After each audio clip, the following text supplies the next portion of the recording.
இப்போ இந்த நித்யானந்த தவத்தோடு இணைந்து பிரணவ தவமும் செய்தோம். அது ஏதோ அந்த நேரத்தில் அப்படி தோணிச்சது. ஆனால் நித்யானங்கிறது எப்போதுமே ஆனந்தமாக இருக்கிற ஒரு மனோநிலை. அது மனம் முற்றிலும் விடுபடுகிற போது ஒரு ஆனந்தம் கிட்டும். மனம் விடுபடுதல் என்று சொன்னால் என்ன பொருள்? எது மனமாக எழுச்சி பெறுகிறதோ அது மீண்டும் அதுவாக அடக்கம் உருவது. மன எழுச்சி இல்லாத நிலை. மன விடுபடுதல் என்றால் மன எழுச்சி இல்லை. இந்த மனம் என்பது என்ன அப்படிங்கிறதுல யோக நிதியில பார்க்கிற போது இந்த உடலுக்குள்ளாக இயங்கக்கூடிய ஜீவகாந்தத்தினுடைய செலவும் தன்மாற்றமும் 5 புலன்கள் வாயிலாக அது செலவாகுது, தன்மாற்றம் அடையுது. அழுத்தம், ஒலி, ஒலி, சுவை, மனம் என்ற 5 மாத்திரைகளாக அது செலவாகினாதான் மனம். தன்மாற்றம் அடைந்தால்தான் மனம். அது தன்மாற்றம் அடையவில்லை, செலவாகவில்லை என்றால் அங்கு மனம் இல்லை என்று பொருள். மாறாக எது மனமாக எழுச்சி பெற்றதோ அது அதுவாகவே இருக்கிறது. அது அந்த ஜீவகாந்தம். ஜீவகாந்தம் தான் தன் நிலையில மாறுது. அப்போ அந்த மாற்றத்தை நிறுத்தி உடலையே கவனிக்கிற போது ஜீவகாந்தமாகவே மாறுகிறோம். அப்போ அந்த ஜீவகாந்தம் விரிந்து வான்காந்தத்தோடு இணைவது இயல்பா நடக்கும். இங்க நாம கொஞ்சம் முயற்சி பண்ணி அந்த பாவனையோடு விரிதலும் சுருங்குதலும், விரிதலும் சுருங்குதலும் அது நல்ல பழகணும்னு சொன்னா பேசாம சும்மா உட்காந்தாலே போதும். அது ஆக்கினே துரியம் செய்யணும் அதெல்லாம் ஒண்ணுமே இல்லை. அதெல்லாம் பயிற்சி முறைகள். ஆனா ஒரு முறை அனுபவம் ஆன பிறகு சும்மா அப்படி இருந்தீங்கன்னா போதும். சும்மா இருந்தா என்ன அர்த்தம்? மனம் இயங்கலேன்னு அர்த்தம். மனம் வெளிப்படல. உடலும் உள்ளமும் நிர்ச்சலனமாகி சிவமாகி. சிவம் என்றால் சும்மா இருத்தல் என்று பொருள். ஸ்டாட்டிக் ஸ்டேட் என்று பொருள். சிவம் என்ற சொல்லுக்கு சரியான பொருள் அசைவற்ற இருப்பு, ஸ்டாட்டிக் ஸ்டேட் அல்லது ஸ்டாட்டிக் எனர்ஜி அல்லது இன்ஹரண்ட் எனர்ஜி, அடக்கமுற்ற ஆற்றல் சிவம் என்றார். ஆனா இந்த மனம் எழுச்சி பெறுகிற போது ஆற்றல் செலவாகுது, இயங்குது. அது உடலோட மனதை லயிக்கிற போது அந்த எழுச்சி நின்று விடுது. ஜீவகாந்தம் நல்ல திணிவு பெற்று பெருகி கொண்டே இருக்கிற போது அந்த காந்தத்தினுடைய இயல்பு எக்ஸ்பான்ஷன் ஆர் ரிப்பல்ஷன். உள்ளுக்கு இருக்கிற காந்தம் தானா ரிப்பல் ஆகும், எக்ஸ்பேண்ட் ஆகும். ஆக்சுவலா வெளியில என்ன இருக்கு? இந்த காற்று மண்டலத்துல, ஆகாச மண்டலத்துல ஜீவகாந்தம் வான்காந்தம் நிரம்பி இருக்கு. அதோடு அது விரிந்து இணைந்து கொள்ளும். அதை நாம கொஞ்சம் முயற்சி பண்ணி அந்த பிரணவதவம் என்று முற்காலத்தில் சொல்லுவாங்க. பிரணவதவம் என்றால் உடலளவுக்கு எல்லை கட்டி இருந்தால் பிரணவ சரீரம், பிரபஞ்ச அளவுக்கு விரிந்திருந்தால் பிரணவம், விஸ்வரூபம். இது ஒரு கொஞ்ச நேரம் செய்து பழகிட்டோம் சொன்னா அது விரிந்து எல்லையற்றதாக நிற்கும். அப்போ ஒரு ஆனந்தம் கிடைச்சுப்போம். எது ஆனந்தம்? காந்தம்தான் ஆனந்தம், காந்த களம். அதனால்தான் பார்த்தீங்கன்னா புலன் வழியாக வெளியிருக்கிற போது அனைத்துமே இன்பமாக இருக்கு. ஒரு காட்சியை பார்க்கும்போது இன்பம், ஒரு இசையை கேட்கும்போது இன்பம், நல்ல வாசனை நுகர்கிற போது இன்பம், சுவையான உணர்வை உண்ணுகிற போது உணர்வோம் இன்பம், ஒரு ஸ்பரிச உணர்வு இன்பம். அப்போ புலன் வழியாக நாம் பெறக்கூடிய இன்பங்கள் ஏன் அது இன்பம் என்று சொல்றேன்னா, எது செலவாகுதோ அது மூலத்துல இன்பமாக இருக்கு, பேரின்பமாக இருக்கு. ஜீவகாந்த களம் என்பது அதனுடைய அகத்தன்மை என்பது பேரின்பம். ஆகினால அது கொஞ்சம் செலவானாலும் அது இன்பமாக இருக்கும். ஆனா அதே நேரத்தில் அதிகமா செலவான துன்பமா மாறும். தனியா துன்பம் என்று எதுவுமே இல்லை. ஏதோ ஒன்று ரெண்டு இருக்கு. பசி ஒரு துன்பம் என்று நினைக்கிறோம். அது கூட துன்பம் அல்ல, அது ஒரு சிம்டம். இந்த உடலுக்கு சக்தி தேவை, உணவு தேவை என்று அந்த வயிறு நமக்கு சொல்லணும். அதனுடைய பாஷை வயிறு நமக்கு எப்படி சொல்லும்? பசி என்ற உணர்வை துன்பமாக கொடுத்து எனக்கு உணவு வேணும்னு கேட்குது. அது ஒரு சிம்டமே தவிர துன்பம் அல்ல. அதுபோல சிறுநீர், மலம் கழிக்கணும், ஜலம் கழிக்கணும், ஒரு உணர்வு ஏற்படுது, துன்ப உணர்வாக உணர்றோம். அது வெளியேற்ற வேண்டும் என்கிற ஒரு சிம்டம். இதுபோல உடல் மூலமாக பெறக்கூடிய சில துன்பங்கள் உண்டு. அது துன்பம் அல்ல, சிம்டம். அப்போ துன்பம் என்று எதுவுமே இல்லை. ஆனா நாம துன்பத்தை உருவாக்குறோம். எப்படி? அந்த அமிர்தத்தை விஷமாக மாத்திரும். இப்போ அளவு மீறுகிற போது எது இன்பமோ அது துன்பமா மாறும். அப்போ அந்த மெட்டீரியல் கான்டாக்ட் என்று சொல்றோமே, புலன் வழியாக நாம பெறுகிற தொடர்பு, அதனுடைய காலம் அல்லது அளவு நீடிக்குமானால், அதிகரிக்குமானால் இன்பமே துன்பமாக மாறும். அப்ப என்ன புரிஞ்சுக்கிறோம்? துன்பம் கலவாத இன்பம் என்று வெளியில எதுவுமே இல்லை. ஒரு இசையை கேட்டாலும் நீண்ட நேரம் கேட்கிற போது அது கொஞ்சம் துன்ப உணர்வாக ஏற்படும், ஒரு சலிப்பு ஏற்படும். அப்போ துன்பம் கலவாத இன்பம் என்று எதுவுமே இல்லை. அனைத்து இன்பத்திலும் துன்பம் கலந்திருக்கும். அது எப்போ வெளிப்படும்? அளவு மீறுகிற போது. ஆனா இந்த மனதனுடைய இயல்பு, மனதனுடைய ஓட்டம் மிகப்பெரிய இன்பத்தை நோக்கி. அதற்கு என்ன வேண்டும் சொன்னா, அளப்பரிய இன்பம் வேணும். அளப்பரிய இன்பம் மனதிற்கு தேவை. இயற்கையினுடைய ரகசியமே, எது எழுச்சி பெற்றிருக்கிறதோ அது முழு இன்பத்தை நோக்கி நகர்ந்து கொண்டே இருக்கிறது. நீங்க இயற்கையினுடைய வெளிப்பாட்டு ரகசியங்களை சரியா புரிஞ்சுக்கிட்டீங்கன்னா, எது சுத்த வெளியில் அடக்கமுற்று இருந்ததோ அறிவும் ஆற்றலும், அறிவாற்றல், அது ஏன் எழுச்சி பெற்றது, பொருள் வடிவம் எடுத்துக்கொண்டது, ஜீவ இனங்களாக உணர்வு என்ற பதம் அடைந்தது என்று சொன்னா, அந்த உணர்வுடைய உச்சத்தில் அது பேரின்பத்தை உணரணும். அறிவாற்றல் பேரானந்த நிலை அடைய வேண்டும் என்பதுதான் அதனுடைய எழுச்சி, அதனுடைய பயணம். ஆனால் மனித மனமாக மாறிய பிறகு அந்த மனம் என்பது ஒரு சக்கரம் போல, அது இன்பத்திலேயே சுழன்று கொண்டிருக்கும். ஆனா அந்த சக்கரம் இன்பம் மீறுகிற போது துன்பமாக, துன்பத்தை தவிர்க்கிற போது இன்பமாக. இன்னொன்னு பாருங்க, இன்பம்னா என்னன்னு பார்த்தீங்கன்னா, இன்பம் என்று ஒன்று தனியாக இல்லை. அதுவும் ஒரு துன்பத்தினுடைய மறுபக்கம். துன்பம் என்பது இன்பத்தின் மறுபக்கம், இன்பம் என்பது துன்பத்தின் மறுபக்கம். இப்போ சிறுநீர் கழிக்கிறோம், பிளாடர் ஃபுல் ஆயிடுச்சு, பஸ்ஸில் போயிட்டு இருக்கிறோம், இன்னும் அரை மணி நேரம் ஆகும் பஸ் போய் சேருவதற்கு.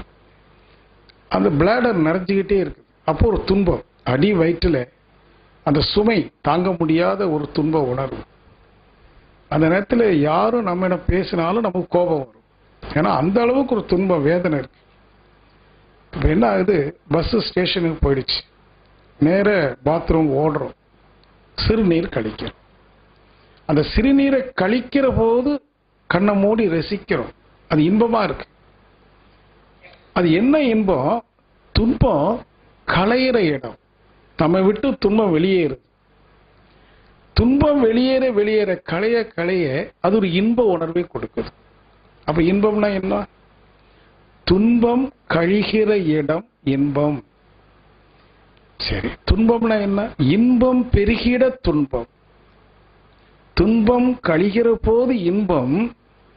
பசிக்குது, ரொம்ப பசி, துன்பம், 2 உருண்டை உள்ள போட்டோம், அந்த துன்பம் போயிடுச்சு, ஆனா அந்த சுவை இன்பமாக இருக்கு.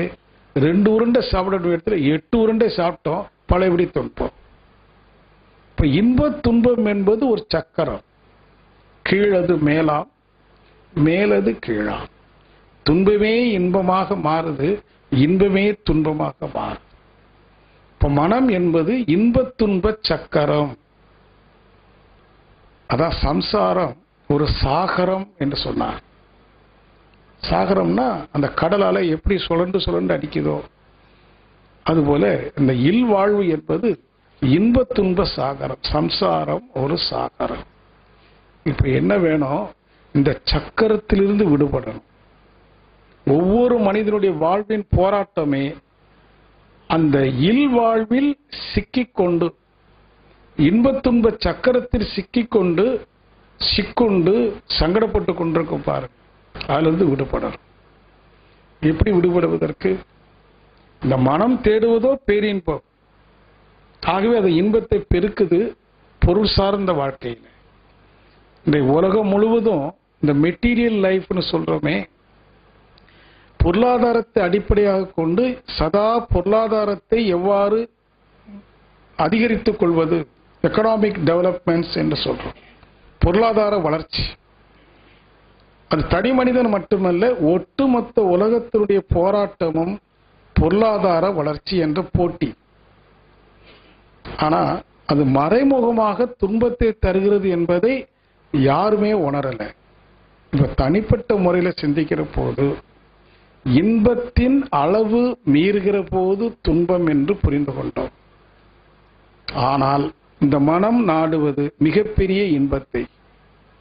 அது எங்கே நாட முடியும்?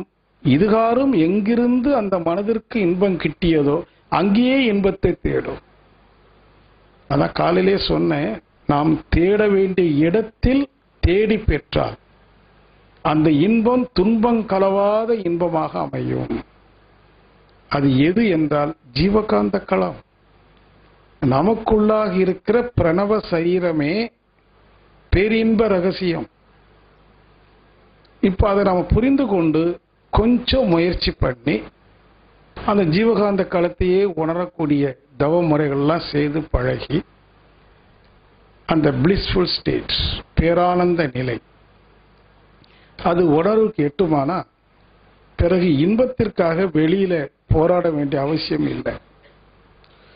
உடல் துன்பத்தை போக்குவதற்காக, சமநிலைப்படுத்துவதற்காக சில பல பொருட்கள் வேணும், மனித உறவுகள் வேணும், சமூக உறவும் வேணும். அது எந்த அளவிற்கு என்று தீர்மானம் செய்து அதுக்கு தக்கவாறு வாழ்கிற வாழ்க்கையைத்தான் சிறப்பு யோக வாழ்வு என்று சொல்றோம். இந்த சத்சங்கத்திற்கு சிறப்பு யோக வாழ்வு என்று பெயரிட்டிருக்கிறாங்க. யோகம் என்றால் நேற்று சொன்ன இனிமை, ஹார்மனி.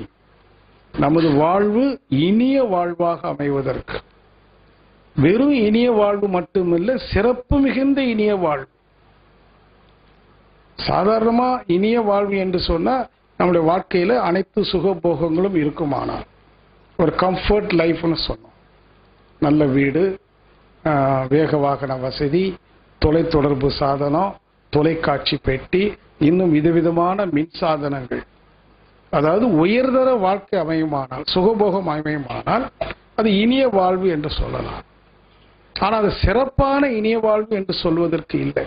காரணம், பெற்ற சுகத்தில் சற்று குறைவு ஏற்படுமானால் அந்த இனிய வாழ்வு கசப்பு வாழ்வாக மாறிடும், உடனே மாறிடும். ஆனா அது என்றும் இனிய வாழ்வாக இருக்க வேண்டுமானால் ஒரு சிறப்பு வேணும், ஒரு ஸ்பெஷாலிட்டி. அது என்ன சிறப்பு? அகத்திலும் புறத்திலும் இனிமை. அகமும் இனிமையாக இருக்க வேண்டும், புறமும் இனிமையாக இருக்க வேண்டும். புறம் இனிமையாக அமைவதற்கு பொருள், அகம் இனிமையாக அமைவதற்கு அருள். பொருளும் அருளும். இதைத்தான் வள்ளுவர் கூறுகிற போது ஒரு கவியில சொல்றார், இருமை வகை தெரிந்து ஈண்டு அறம் பூண்டார் பெருமை பிறங்கிட்டு உலகு. இந்த இருமை வகை என்று அவர் சொல்வது பொருள் சார்ந்த வாழ்க்கை, அருள் சார்ந்த வாழ்க்கை. இந்த இரண்டு வாழ்க்கையினுடைய வகைகள். இருமை வகை தெரிந்து, அதனுடைய வகை என்ன, எப்படி புற உலகில் இனிமையாக வாழ்வது, எப்படி அகவாழ்வில் இனிமையாக வாழ்வது, இதற்கு எந்த அளவுக்கு பொருள் வேண்டும், எவ்வாறு பெறுவது, அருள் என்றால் என்ன, எவ்வாறு பெறுவது என்ற யுக்திகளை எல்லாம் பயன்படுத்தி அந்த இரண்டையும் புரிந்து கொண்டு ஈண்டு அறம் பூண்டார். இங்கு அறம் என்பது துறவு என்று எடுத்துக்கொள்ளலாம். துறவு என்று சொன்னா அதிகமாக தேடாது. ஏன்னா எப்போ பொருள் இன்பம் தரும், அளவுக்கு உட்பட்டு பொருள் இருக்கணும். நிறைய பொருள் துன்பம் தரும், நிறைவான பொருள் இன்பம் தரும். அதனால்தான் நம்முடைய சங்கல்பத்தில் கூட நிறை செல்வம் என்று சொல்லணும். நிறைய செல்வம் என்று சொல்லல, நிறை, போதுமான அளவிற்கு அடிப்படை வசதிகளையும் இன்றைக்கு இருக்கிற சூழ்நிலைக்கு தக்கவாறு சில அடிப்படை சௌகரியங்களையும் வைத்துக்கொண்டு வாழ்ற ஒரு வாழ்க்கை. அதற்கு எந்த அளவுக்கு, எந்த அளவுக்குன்னு நினைக்கிற போதே ஒரு நிதானம் வரும் பார். பொருள் தேடுதல வேகம் குறைந்து ஒரு நிதானம். அதுபோல அருள் என்று சொல்லுகிற போது அது என்னன்னு பார்க்கணும். ஏன்னா நிறைய பேருக்கு இந்த அருள் என்ற சொல்லுக்கு பொருள் சரியாக தெரியாது. அருள் என்றால் ஆனந்தம் என்று பொருள். அருளானந்தம் என்று பெயர் வச்சிருக்காங்க. அருளானந்தம், சிவானந்தம், அறிவானந்தம், அருள், அறிவு, சிவம், அனைத்தினுடைய பொருளும் ஆனந்தம். அதனுடைய தன்மை ஆனந்தம். அறிவை அறிகிற போது ஆனந்தம், அருளாக அமர்கிற போது ஆனந்தம், சிவமாக இருக்கிற போது ஆனந்தம். ஆக சொற்கள் பல, தன்மை ஒன்று. ஆனந்தம் என்ற ஒரே தன்மையை அகத்தை கொண்ட சொற்கள் தான் சிவமும் அருளும் அறிவும். அப்போ அருள் என்றால் ஆனந்தம் என்று பொருள். பொருள் இருந்தால் வெளியில் இனிமை, ஆனந்தம் இருந்தால் அகத்தில் இனிமை. ஆனந்தம் என்பதற்கும் என்ன இன்னொரு பொருள் இருக்கு பார். இந்த இன்பம் பெறுவதற்கு ஒரு பொருள் தொடர்பு வேணும், ஒரு மனித உறவு வேணும், கணவன் மனைவி நட்பு வேணும், அங்க இனிமை. ஒரு டிவி பார்க்கிறோம், இனிமை. ஒரு நல்ல இசையை கேட்கிறோம், இனிமை. சுவையான உணவை உட்கொள்கிறோம், இனிமை.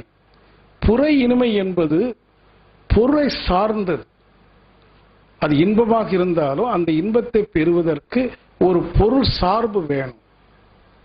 ஆனா இந்த ஆனந்தத்தை பெறுவதற்கு சார்பு விடணும். சார்பு கிட ஒழுகின், எந்த சார்பும் இல்லாம, எந்த தொடர்பும் இல்லாம, முற்றிலும் விடுபட்ட நிலையில், சும்மா இருக்கிற நிலையில், சும்மா இருந்து பெறுகிற அருள் ஆனந்தம்.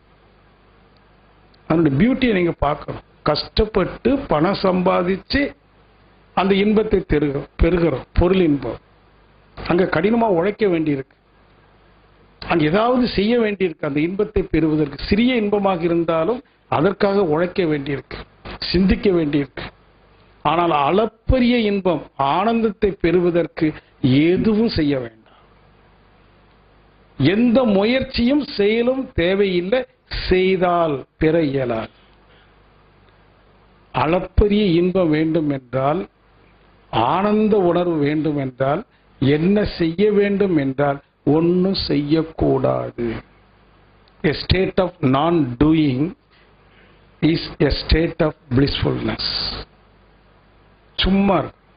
சும்மா இருப்பதே சுகம் என்று சொன்னார். சிந்தை அடங்கி அறிவு அசைவற்று இருக்கிற போது ஆனந்தம் பொங்குது.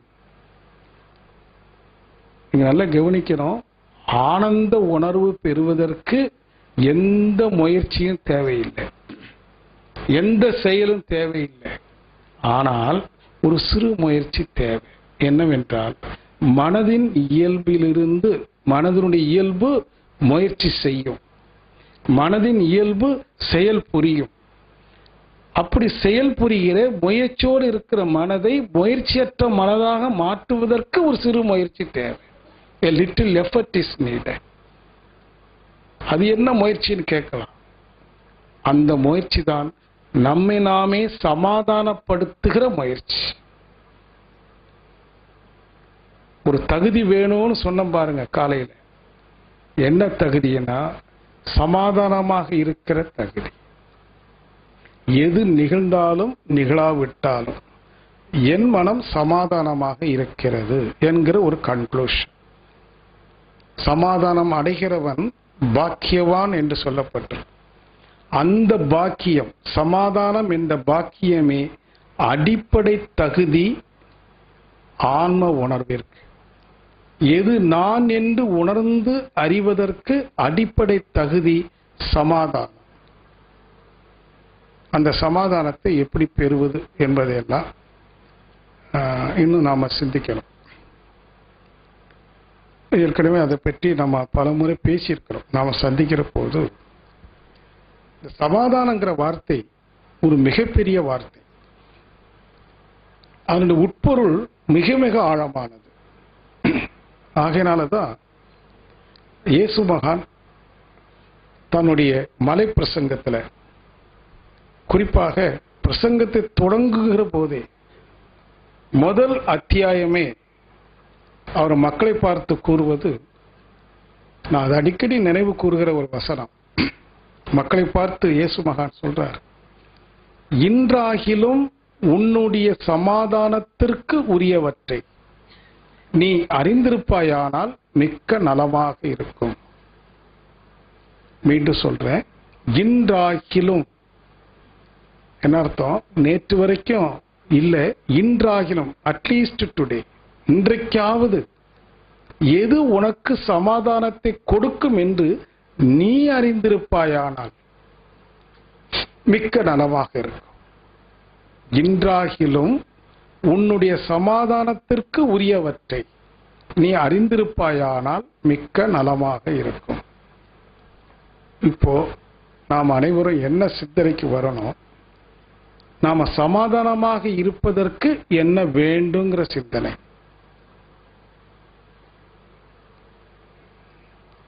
என்ன வேணும்?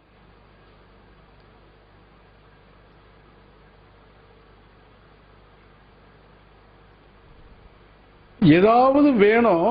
அப்போ நான் சமாதானமாக இருப்பேன் என்றால் சமாதானம் கிடைக்காது. ஏன்னா மைண்ட் கண்டிஷன் ஆகுது. என் மனைவி இப்படி என்னோடு நடந்து கொண்டால் நான் சமாதானமாக இருப்பேன், கண்டிஷன் பண்றோம்.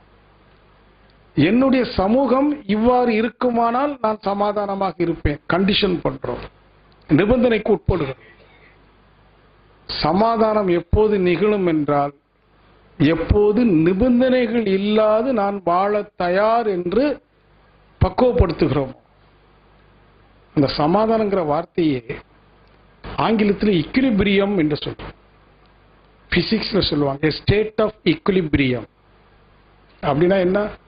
கீழையும் மேலையும் போகாம சமமா நிக்கணும். பேலன்ஸ்டு மைண்ட்னு சொல்றோம்.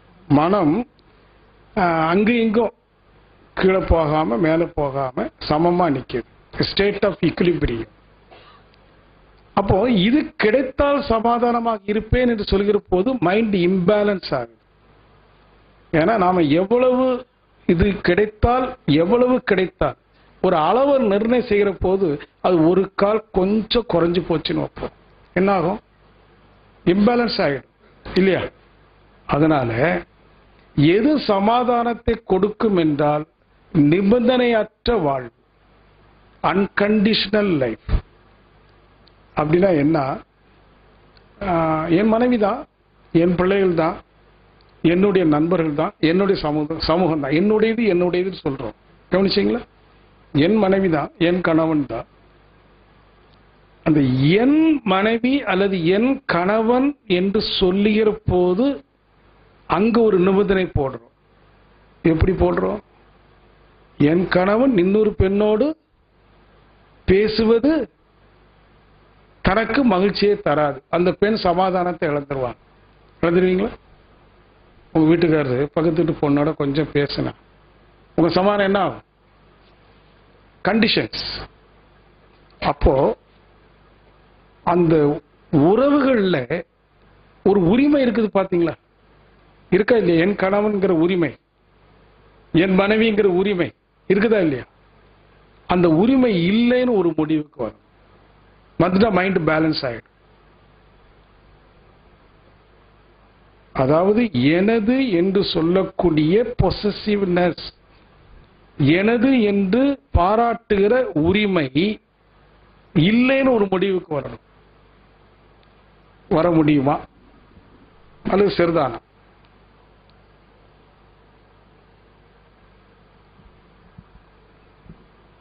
குறிப்பா உறவுகள்ல ஒரு பையன் இருக்கிறான், இன்னும் திருமணம் ஆகல. அம்மாவும் பையனும் நல்ல அன்பா விளையாடி மகிழ்ச்சியா இருக்காங்க. இப்ப பையனுக்கு மேரேஜ் ஆயிடுச்சு, இன்னொரு பொண்ணு வந்துருச்சு. அந்த பொண்ணு அவனோட மகிழ்ச்சியாக இருக்கிறாங்க. கணவன் மனைவி என்ற உறவுல, அங்க தாய் மகன் என்ற உறவுல. இப்போ டைனிங் டேபிள்ல அம்மா அன்னைக்கு பையனுக்கு சாப்பாடு போட்டுட்டு ஏதோ ஜாலியா மகிழ்ச்சியா இருக்காங்க. பையனும் அம்மாட்ட ஜாலியா இருக்காங்க. இது அந்த பொண்ணு லேசா பாக்குது. அந்த பொண்ணுக்கு மனசுல என்ன வரும்? சைக்காலஜி பார்த்தீங்கன்னா அதை பார்த்து சந்தோஷப்படாது. இவர் எப்படியாவது தன்மாசம் இழுக்கணும். செக்யூரிட்டி தப்பு இல்லை. அந்த பெண்ணுடைய பலவீனமான மனசு தன்னுடைய துணையை தன் பக்கமே வைத்துக் கொள்ள வேண்டும் என்கிற ஒரு மனோநிலை அங்க ஏற்படும். இது ஒர்க்க. இன்னொரு நாள் என்னாச்சு, அந்த பையன் அந்த பொண்ணு கூடயே அங்கேயும் இங்கேயும் சுத்திட்டே இருக்கான். பழையபடி அம்மா கூட டைனிங் டேபிள் உட்காந்து பேசல. இந்த அம்மா நினைக்கிறாங்க, இவன் கைவிட்டு போயிடுவானோ, அவனை எப்படியாவது என் கைவசப்படுத்தும். ரெண்டு பேரு ஒருத்தரை உரிமை பாராட்டுறாங்க. அதான் பொசிசிவ்னஸ். என் மகன் என்ற பொசிசிவ்னஸ். இந்த ரெண்டுக்கு இடையில போய் என்ன உருவாயிடும்? கிளாஷ். பிரச்சனைக்கு என்ன காரணம்? என்னுடையவன் என்கிற உரிமை பாராட்டுதல். என் உடையவள் என்கிற உரிமை பாராட்டுதல் அங்க பிரச்சனையை உருவாக்கு. இப்போ பிரச்சனை இல்லாம இருக்கணும், அன்கண்டிஷனலா இருக்கணும் சொன்னா, இவன் என்னுடையவன் அல்ல. தாய் நினைக்கணும். தாய் என்ன நினைக்கணும்? இவன் என் மகன் அல்ல, என் வழியாக வந்த ஒரு ஆன்மா. ஐ ஆம் நத்திங் பட் எ பேசேஜ். ஒரு புல்லாங்குழல் இருக்கு, அதை இசைக்கிறோம், ஒரு நல்ல இசை வெளிப்படுது. அந்த இசையை வெளிப்படுத்தியது புல்லாங்குழலா நமது காற்றா? காற்று இல்லைன்னா குழல் வழி என்ன வர முடியாது? இசை வர முடியாது. ஆனா காற்றை அங்க செலுத்துகிறோம். ஆனா புல்லாங்குழல் இந்த வழி இல்லை என்றால் அந்த காற்று இசையாக மாறாது. புல்லாங்குழல் என்பது நத்திங் பட் எ பேசேஜ். அதே மாதிரி அந்த பிள்ளைகள் யாருன்னா நம்பளியாக வந்த ஒரு ஆன்மா. நாம வெறும் வழி மட்டுமே தவிர அதை படைத்தவர்கள் அல்ல. நான் படைப்பாளி அல்ல, நான் ஒரு வழி மட்டுமே. அந்த வழியாக அது வந்துருச்சு, போயிடுச்சு. இப்ப நம்ம என்ன செய்யக்கூடாது? அந்த வழியிலே அதை நிறுத்தி அடைக்கக்கூடாது. அதான் பொசிசிவ்னஸ். அடைக்கிறோம். என் மகன் என்று அதிகாரத்தோடு உரிமை பாராட்டி அதனுடைய வழியை அடைக்கிறோம். இது நீங்க நல்லா புரியணும். இதுல நிறைய விஷயங்கள் இருக்கு. எது நமக்கு சமாதானத்தை தரும் என்றால் எதுவும் என்னுடையது அல்ல என்ற முடிவுக்கு வரும். சிந்தனையின் மூலமா, ஆராய்ச்சியின் மூலமா, அது மனித உறவுகளாக இருந்தாலும் பொருள்களுடைய தொடர்பாக, நாம கஷ்டப்பட்டு சம்பாதிச்சு நிறைய பொருள் சேர்த்து வீட்டில் எல்லா வசதியும் வச்சிருக்கிறோம். இப்ப இந்த வீடு யாருடையது? என்னுடையது. இந்த டிவி யாருடையது? என்னுடையது. மன சொல்லுது. ஆனா இப்ப என்ன புரிஞ்சுக்கணும்? இது என்னுடையது அல்ல. இப்போது என்னிடம் இருக்கிறது, நான் அனுபவிக்கிறேன், ஆனால் என்னுடையது அல்ல. ஏன்னு கேட்கலாம். இத ரெண்டு பேருமே அழகா சொல்றாங்க. கிருஷ்ணனும் சொல்றான், இயேசுவும் சொல்றான். தன்னுடைய வசனங்கள் கீதையிலையும் சரி, பைபிள்லையும் சரி, ஒரே இணையாக ரெண்டு பேரும் அதை சொல்றாங்க. கிருஷ்ணனும் சொல்றான், அர்ஜுனா, உனக்கு கடமை செய்வதற்கு உரிமை உண்டு, ஆனால் விளைவுகளில் உனக்கு அதிகாரம் இல்லை. உரிமை பாராட்டுவதற்கு அதிகாரம் இல்லைன்னு சொல்றான் கிருஷ்ணன். ஆகையினால உன்னுடைய செயல் அந்த மரணத்துக்கு காரணமாக இருக்கலாம், ஆனால் அந்த மரணம் என்ற நிகழ்வை நீ உரிமை பாராட்டுவதற்கு உனக்கு அதிகாரம் இல்லை. ஆகவே நீ கடமை செய், பலன் உன்னுடையது அல்லன்னு சொல்ற. இயேசு மகான் சொல்றாரு, உனக்கு விதைப்பதற்கு மட்டுமே அதிகாரம் உண்டு, அறுவடையில் இல்லைங்கிற. இப்போ அடிக்கடி நான் சொல்ற உதாரணம், நமக்கு ஒரு ஏக்கர் நிலம் இருக்குன்னு வச்சோம். இப்போ சென்ற 3 மாதமா அதில் நிறைய பணி செஞ்சிருக்கிறோம், விதைச்சிருக்கிறோம், நீர் பாய்ச்சிருக்கிறோம், உழுதுருக்கிறோம், உரம் போட்டிருக்கிறோம், காவல் காத்திருக்கிறோம், எல்லாம் செய்திருக்கிறோம். இப்போ 3 மாசம் ஆகிப்போச்சு, நல்லா விளைஞ்சி கதிர் கொத்து கொத்தா கிடக்குது. இப்போ என்ன செய்யணும்? அறுவடை செய்யணும். பையனை கூப்பிட்டோம், அடுத்த வாரம் அறுவடை, வேண்டிய ஏற்பாடுலாம் செய்யணும் பையன் சொல்லிட்டோம். எல்லா ஏற்பாடும் செய்தாச்சு. இப்போ இந்த நெல்மணி யாருது? என்னது? வயல் என்னுடையது, உழைப்பு என்னுடையது, எல்லாமே என்னுடையது. இப்போ இது என்னுடையதுங்கிற உரிமை எனக்கு இருக்கு. ஆனா இயேசு சொல்றாரு, விதைப்பதற்கு உனக்கு உரிமை உண்டு, அறுவடையில் இல்லை. என்ன அப்படின்னு புரியல. எப்ப புரிஞ்சுக்கலாம்? இப்போ அடுத்த வாரம் டேட் எல்லாம் பிக்ஸ் பண்ணியாச்சு. திடீர்னு நாளையில இருந்து என்ன வந்து போச்சு? கடுமையா மழை, ஒரு 4 நாள். இந்த மணிலாம் என்ன ஆகும்? நெர்மணி முழுதா எல்லாம் கொட்டி போச்சு. இப்ப அறுவடை செய்ய முடியுமா? இல்லை. அப்போ எல்லாவற்றிற்கும் உரிமை இருந்தது, அறுவடையில் என்னுடைய உரிமை இல்லை. ஒருவேளை மழை பெய்யலைன்னா அறுவடை செய்யலாம், மழை பெய்யவும் செய்யலாம், பெய்யாம இருக்கலாம். அப்ப இது யாரை டிசைட் பண்றது? டிசைடிங் அத்தாரிட்டி யாரு? இயற்கை. நமக்கு செயல் புரிவதற்கு உரிமை இருக்குது, பலனில் உரிமை இல்லை. That is up to God என்று சொல்வாங்க. அப்ப இதை புரிஞ்சுக்கிட்டோம்னா, என்னிடம் இருக்குது, ஏசி இருக்குது, போட்டுக்கிறேன், அனுபவிச்சுக்கிறேன், அடுத்த நிமிஷம் கரண்ட் போயிடலாம். ஏசியில தொடர்ந்து இருக்க முடியுமா? அது நம்ம கையில் இல்லை. So nothing is in our hand. Things are simply happenings, nothing. அது ஏதோ நடந்துட்டு இருக்கு. அப்படி ஒரு பக்குவத்தை ஏற்படுத்திட்டோம்னா நம்ம எல்லா கர்மங்களையும் செய்யலாம், நித்திய கர்மங்களை தொடர்ந்து செய்துகிட்டே இருக்கலாம். ஆனா எதிர்பார்ப்பு அங்கு இல்லை. அப்போ எதுவும் எனது அல்ல, அனைத்தும் என்னிடம் இருக்கிறது, ஆனால் எதுவும் எனது அல்லங்கிற நான் பொசசிவ்னஸ் பக்குவப்படுத்துறோம். இந்த பக்குவம் காலத்தோட மனதிற்கு ஒரு நிலையான சமாதானத்தை கொடுக்குமா கொடுக்காது? இதுதான் அவர் சொல்றார். இன்றாகிலும் உன்னுடைய சமாதானத்திற்கு உரியவற்றை. எது சமாதானத்துக்கு உரியது? நத்திங் இஸ் மைன், எதுவுமே என்னுடையது அல்ல. சரி, அப்படி எல்லாவற்றையும் என்னுடையது அல்லன்னு விட்டுற முடியுமான்னா, ஆன்மீக சிந்தனையில வரும்போது ஒண்ணு நம்முடையதுன்னு ஒண்ணு இருக்கு. அது என்னன்னு கண்டுபிடிக்கும். சாதாரணமா என்ன சொல்லுவாங்கன்னா, பேசுற போது ஆன்மீகத்துல பிறந்து வரும்போது ஒன்னும் கொண்டு வரல, போகும்போதும் ஒன்னும் கொண்டு போகல, அப்ப எது நம்முடையது அப்படின்னு ஒரு கேள்வி கேட்பான். சரிதான், எதுவும் நம்முடையது அல்ல. ஆனா ஒண்ணு இருக்கு. நேற்று பேராசிரியர் நாகப்பன் பாடினா இருப்பார், தந்தை தாய் ஈருயிரும் ஒன்று சேர்ந்து தழைத்து ஒரு உடலாய் வந்தோம். வெறும் உடலாய் வரல. மெட்டீரியலா பேசும்போது நான் நகைச்சுவா சொல்றேன், ஒரு கோமணம் கூட இல்லைன்னு. ஆனா அந்த ஆன்மா கொண்டு வந்த பதிவுகள் எவ்வளவு இருக்கு? அத்தனையும் நமது சொத்து. அவங்க கொடுத்த வினையெல்லாம் நமது சொத்து, கொண்டு வந்திருக்கிறோம். போகும்போது என்ன செய்யறோம்? அந்த சொத்தை அதிகரிச்சுட்டு போறோம். எந்த சொத்தை? பாவப்பதிவுகள் எந்த சொத்து. ஆனா இப்ப என்ன புரிந்து கொள்ளணும்?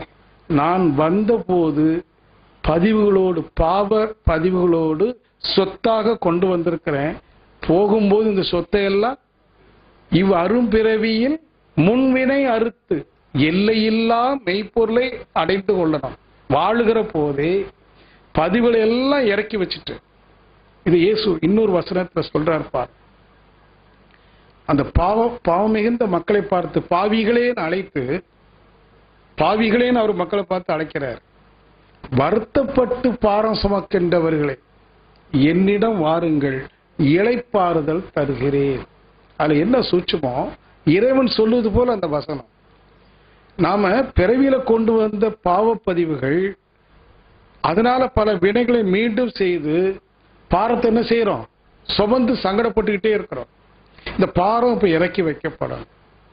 அதற்கு என்ன வழின்னு சொன்னா, இறைவனோடு தன்னை ஐக்கியப்படுத்திக் கொண்டவர்கள் என்னிடம் வாருங்கள் என்றால் என்னோடு இணைந்து கொள்ளுங்கள், இறைவனோடு ஐக்கியமாகிக் கொள்ளுங்கள்.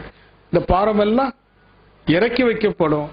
நீங்கள் இளைப்பாறுதல், இளைப்பாறுதல் ரிலாக்ஸேஷன், சமாதானம். எது நடந்தாலும் நடக்காவிட்டாலும் சமாதானம். அப்ப நம்ம புரிந்து கொள்ள வேண்டியது, நாம நல்லது செய்யறோம், புரிந்து கொள்கிறோம், சிந்திக்கிறோம், எல்லாமே மேன்மை தந்தாலும் நிச்சயமாக இறை உணர்வு தான் முழுக்க முழுக்க பாவ பழிச்செயல் பதிவுகளை அகற்றும்.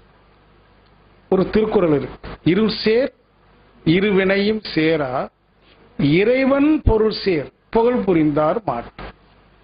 அப்ப இறைவன் என்ற பொருள் அதை உணர்ந்து தெளிந்தவர்களுக்கு இருளை தரக்கூடிய இருவினை, பழவினையும் புகுவினையும் துன்பம் தராமல் ஒளி. சரி, அப்படிப்பட்ட இறை பொருளை உணர்வது எளிதான் கேட்டீங்கன்னா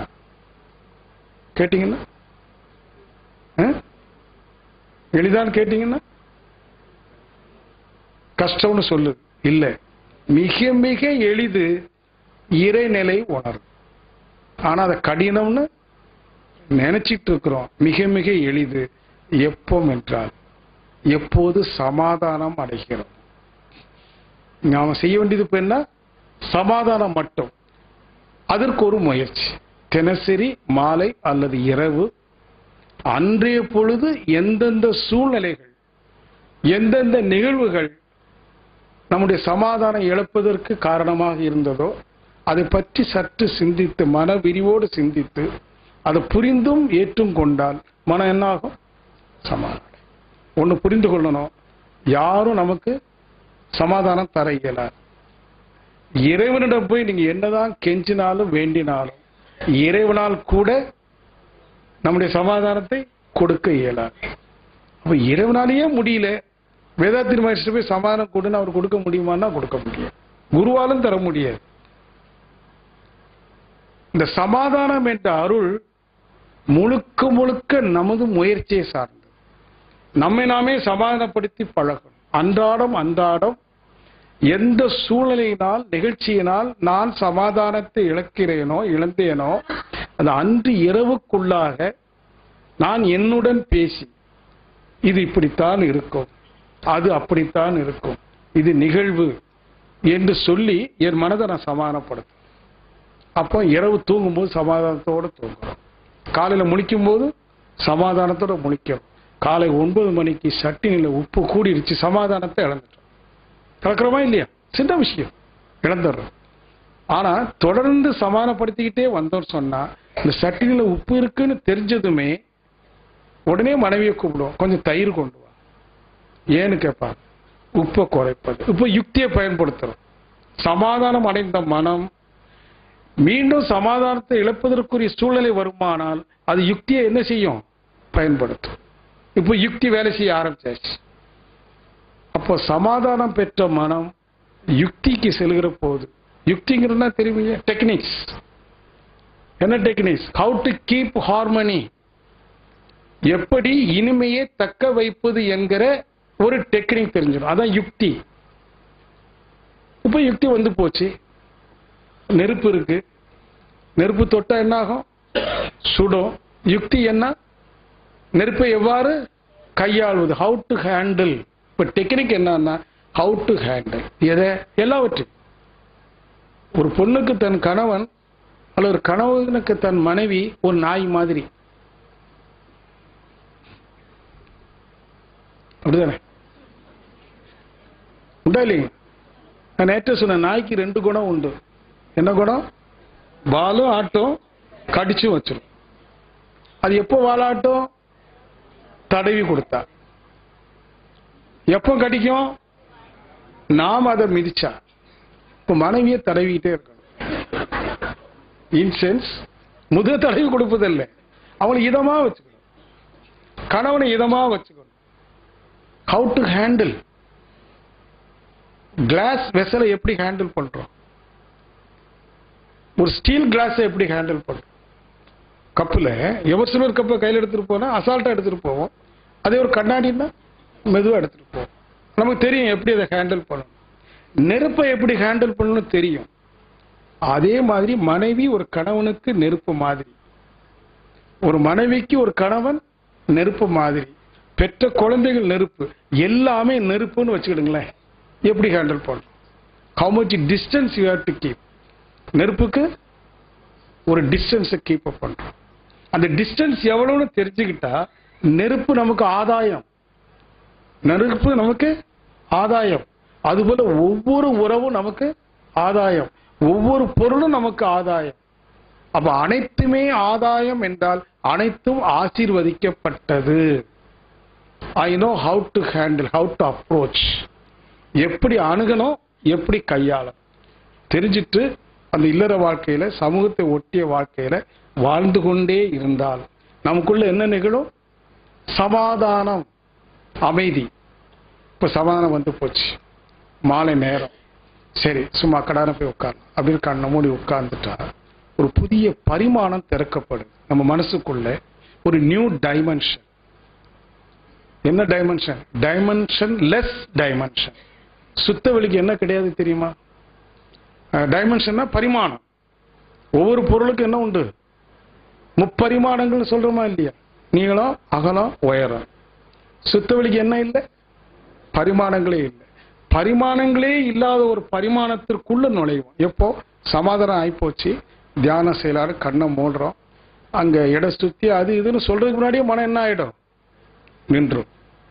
வித்தவுட் எஃபர்ட், எந்த முயற்சியும் இல்லாமல் தியானம் தானா நிகழும். தியானம் என்றால் என்ன பொருள்? சொல்லியிருக்கிறேன், சும்மா இருத்தல்.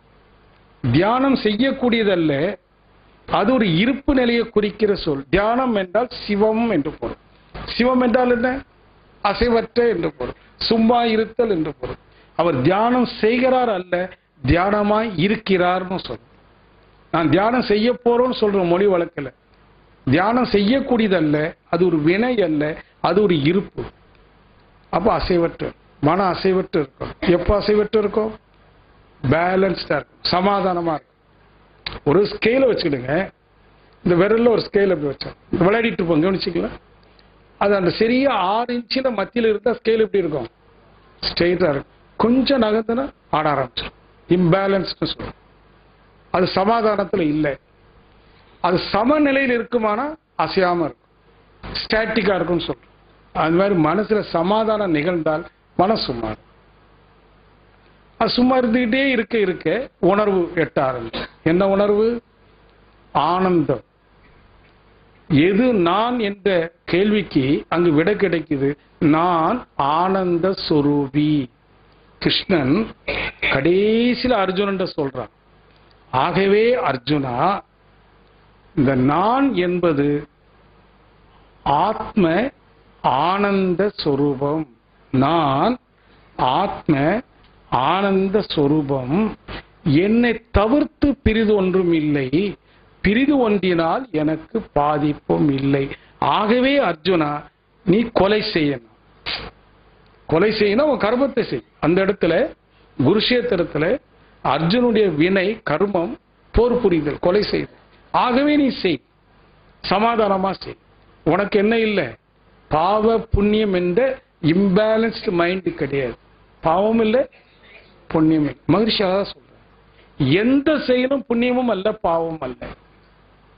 எந்த செயலாக இருந்தாலும் சரி, அந்த செயல் பாவமும் அல்ல, புண்ணியமும் அல்ல. அப்போ அந்த விளைவை சந்தித்த பிறகுதான் நீ செய்த செயல் பாவமா புண்ணியமா என்று சொல்ல முடியும். செயல்களில் பாவம் இல்லை, புண்ணியமும் இல்லை. அதனுடைய விளைவை வைத்துதான் உனது செயல் பாவமா புண்ணியமான்னு தெரியும். ஒரே செயல் ஒரு இடத்துல புண்ணியமா வரும், இன்னொரு இடத்துல பாவமா மாறும். அது விளைவை பொறுத்து. உங்களுக்கு தெரியும் தானே? அப்போ இன்னையிலிருந்து நாம என்ன செயலை செய்யணும் அப்படின்னா, புண்ணிய செயலை செய்யணும்னு சொல்லக்கூடாது. எந்த செயல் செய்தால் விளைவு இனிமையாக இருக்கும் அது செய்வோம், தீர்மானிக்கணும். இப்படி நாமே, ஏன்னா வாழ்வு என்பது செயல் நிறைந்தது, விளைவுகளை சந்திப்பது, அதான் வாழ்வு. அப்ப அந்த விளைவுகளை சந்திக்கிற போது அது இனிமையாகவே இருக்கணும். யோகா என்றால் இனிமை. சிறப்பு யோக வாழ்வு என்றால் அந்த இறைநிலை உணர்ந்து சமாதானம் அடைந்து இறைநிலை உணர்ந்து அந்த தெளிந்த நல்ல அறிவை கொண்டு செயல்புரிந்து விளைவை கணித்து செயல்புரிந்து வாழ்கிற ஒரு வாழ்க்கையை தான் என்னன்னு சொல்றோம், சிறப்பு யோக வாழ்வு அல்லது ஞான வாழ்வு. இந்த மட்டுக்கு நாம புரிஞ்சுக்கிட்டு வாழணும், மகிழ்ச்சியாக வாழணும். எல்லாமே மகிழ்ச்சியா வாழணும். யாருமே சங்கடப்படவே வேண்டாம்.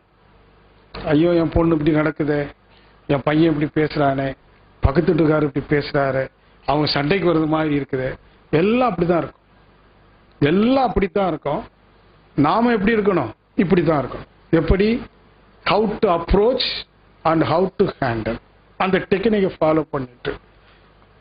பையன் அப்படி பேசுறான், அவன் பையன் இல்லை, என் பையன் அப்படி பேசுகிறான்னு சொல்லும் போதுதானே சங்கடம். பக்கத்து பையன் அப்படி பேசுற சங்கடமா? இல்ல இல்ல, அவன் பக்கத்து பையனா வச்சுக்கிட்டு, தட் மீன்ஸ் அவன் என்னுடைய மகன் அல்ல. நீங்க என்ன இன்னையிலிருந்து நீங்க வீட்டுக்கு போன பிறகு உங்க கணவனையோ மனைவியோ குழந்தைகளையோ என்னுடைய என்று சொல்லாது. முடியுமா? தைரியமா?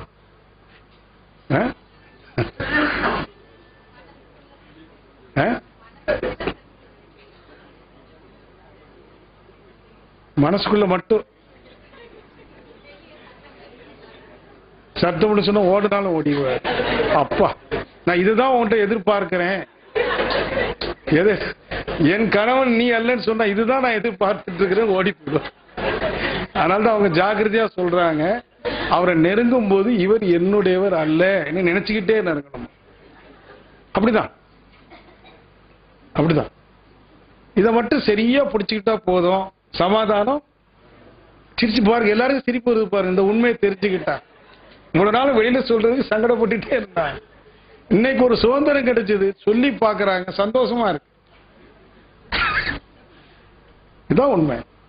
Nothing is hours. எதுவுமே அப்ப எதுவும் என்னுடையது அல்ல என்ற சிந்தனை ஓங்குமானால் இன்னொரு மாட்சிமை வரப்போகுது. எது தெரியுமா? நான் என்று ஒன்று இல்லைன்னு வந்தோம். அது எப்படிங்கிறத அடுத்த செக்ஷன்ல. இப்ப என்ன தெரிஞ்சுக்கிட்டோம்? எதுவும் எனது அல்ல. எனதுகள் இல்லாத இடத்தில் நானுடைய நிலை என்ன அப்படிங்கிறது அடுத்த சிந்தனைக்கு போகலாம்.